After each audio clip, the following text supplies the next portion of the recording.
Hi, and we're back with the Late Night Cody Show. Today we're going to talk to you about one of Ian Martel's best-selling books, Life of Pi. Today I have brought in a special guest, Bailey Yancey, Ian Martel's editor. So tell me, Bailey, do you think it's possible for Pi to survive on the lifeboat for 227 days with the tiger? Okay, well, when you take a kid on the lifeboat and then you throw a Bengal tiger in the mix, it obviously makes things way more complicated. So what I think is actually the tiger has its food source, which would be the other animals, the zebra, the hyena, the orangutan, whatever. All the dead animals. Yeah, it can eat raw flesh, obviously. So it has the raw animals, which is like enough to survive it for quite a while. It eats 60 pounds of meat, we have to keep in consideration. It also has its water, kind of. I don't really remember if that's water or not, to be honest. So it has its water. Oh, because in the book it has those filters that it turns the seawater into fresh water that he puts in the bucket for it. Yes, Yeah, I remember exactly. And then on top of it all, Pi actually like marks his territory with urine. So this is the difference. And so we're going to talk about, because the birds flew in, I don't know what this has to do, but it happens. No, but I'm saying he marks his own territory basically. And then, so basically the tiger has his area and then Pi has his area. Therefore, it separates them. So the chance of the tiger attacking Pi are slim at this point because the tigers, they take it very seriously. Mm-hmm. So the tiger has its food, its water, and its own territory. Pi has food, water, territory. Right, because didn't Pi make the top of that tarp is to territory when he blew the whistle and stuff like that? Exactly. Yes. It's like, like the lion tamer, and how he goes in the squared circle first. And he remembered that, and then he used that to show that that was his space, so the tiger couldn't come up there. Exactly. And then the whistle was like the whip. Exactly.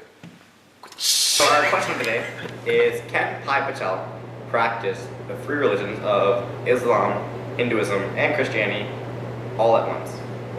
That's a really good question, Bailey. In my opinion, I don't think he would be able to do it. Worshipping 5 times a day, going to Mass, and having to worship Allah, that takes up a lot of time. I don't know if he would be able to do it without overlapping on different sections. That's true, because you'd have to pray so many times a day for that, and then on Sundays you would have to go there, and you would have to be different places at different times all the time for religions. So do you think you're saying it would be too busy for him? It depends, how busy of a life does he really have? But let's pretend he doesn't really have that many things on the go. Do you think it's possible for just anybody to practice these three religions all at once with just doing religions? Well, it also depends on the rules too, because if certain things, like you can't do certain things in some religion, and other religions you can't do certain other things, like it might interfere with each other depending on what the rules are for that religion. I get your point. So you're saying don't. So no, in my opinion, we would not be able, or Pi would not be able to participate in all 3 religions. Church often in Christianity starts at 9 and goes straight till 11. In between that time, prayer time has happened in the Islam religion. So he wouldn't be able to leave the church to go and pray because he wouldn't be able to pray in the church with his prayer mat. And so he would not effectively be able to continue with his praying. It would overlap. I'm going to have to actually disagree with you on that one because, Christians, they have to go to church Sunday, but do you think every Christian goes to church every single Sunday? No, I don't think they go every single Sunday, but they make an attempt to. So, would it be bad if he missed, say he was doing the other religion and he has to pray 5 times a day, would it be bad if he missed one of those 5 times a day, but went to church? It's like skipping church is no really big deal. Is it a big deal if he misses one of those 5 times a day? Like, say he misses one, he still does 4. So you're saying, he could go to church, and during that time, he would just, skip 1 time a day, which maybe he would make up for it or something later, depending if he wanted. It'd be like 1 week he skips his 5 prayers, the next week he skips church, and then he could... Well, he wouldn't skip his 5, he just skipped 1. He would just skip 1 of his 5, yes. So it could still technically be possible. I already just draw a little bit of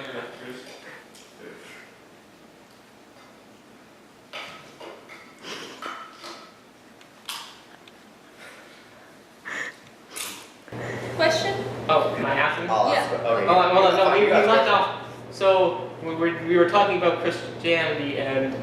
Right. Okay. So No, I don't think it would be a good idea because their sessions would overlap. Christians pray on Sundays normally, but the church is always open for prayer sessions.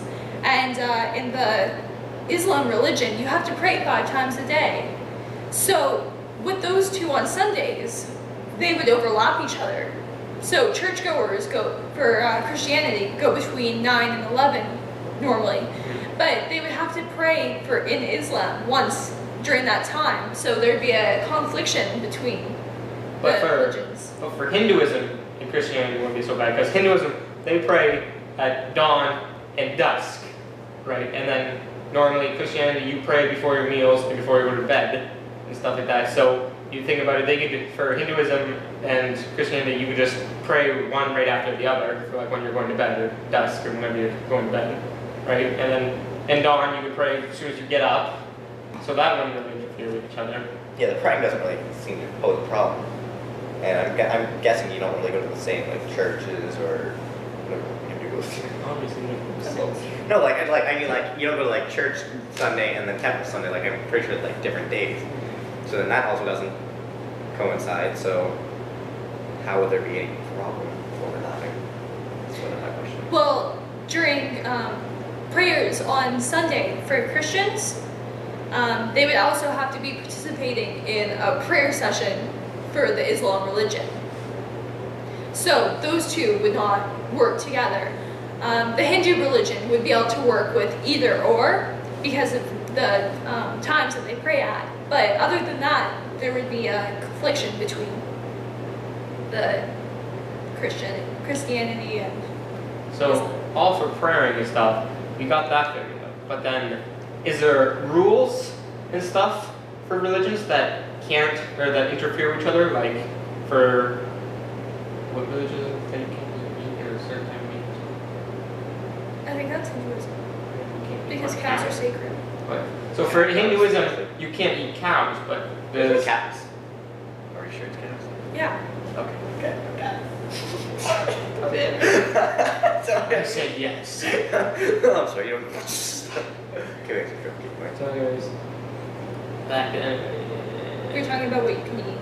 yeah. So for Hinduism, you can't eat cows, but is there anything like that, like rules like those? Is there anything that interferes between the two religions? There are certain periods that you have to fast for during the two religions. But I don't find that those two would so much as cause a conflict between. So there's no conflict with praying, correct? No, there is. There is conflict with praying. What is the conflict We with just praying? went over it. What was the? It was during when you go to church on Sundays. Yeah. There's certain Sundays. periods. I can't remember what times are they? 9 and 11, and then 9 to 11. So you're saying for Christianity, you go to church 9 to 11, and you can't pray for the other religions from 9 Yeah, to so 11, right? because for Islam, there's also one of their prayer period times during when you're at church. So it's going to look pretty odd if you just get up and start praying for another religion in the middle of church. But no, but just like think about it. Is anybody like really perfect? So is there going to be somebody? No. Listen. Is there going to be like somebody who's doing Hinduism and Christianity? Is there going to be somebody? Oh, I have to pray 5 times a day. Is there going to be somebody who perfectly does that every single day, Yes. 5 times a day? But you think everybody is like that? yes, Well, if it you- depends if how you- serious they are about the religion. Yeah. Now we have to take into fact how serious they're going to be about each religion. Well, he was Well, pretty yes, serious. he wants to be part of each religion. and he was doing it pretty well in that book. Yeah, but that's why we're talking about it. Is it That's true what we're that discussing it. Well, so why can't you can do the 3 religions? I don't understand. Like, okay, the praying, I don't really see an issue with praying. Like, yes, 9 to 11 for Christianity. Okay, you can't pray for the other ones. So it is possible, what you're saying, it is possible as long as he might skip one of the prays a day for church on Sundays. Like, I'm sure God will forgive But other you. than that, for the rest of the week, he can pray all those 5 times a day. Like, do you think all 3 religions are worshiping the same God? Like, in No. one way or another, they're still worshiping a God. And apparently, people say there's only one theme. Yeah. Or what is one of the themes? So Bailey, what do you think one of the themes in Life of Pi could be? Well, when you go back and you analyze many of the things that happen in the book, I strongly believe that one of the themes is loss of innocence. And I believe this because he's 16 years old, he's a teenager, but he's also still a kid in the same way, like all of us. You have him, and before this whole like shipwreck and left in the boat with a tiger and a bunch of animals, he's like living a normal life, he's going to school, he's doing these religions, he's at a zoo, you know, doing normal kid stuff, teenager stuff, you know, whatever. He's not really like grown up yet. And then you have this shipwreck happen, which automatically he's not prepared for in any way. He's stuck in this boat with this freaking giant tiger, hyena, zebra, orangutan, and it turns out it goes down just the tiger. Him and the tiger you have in the boat, in the middle of the ocean.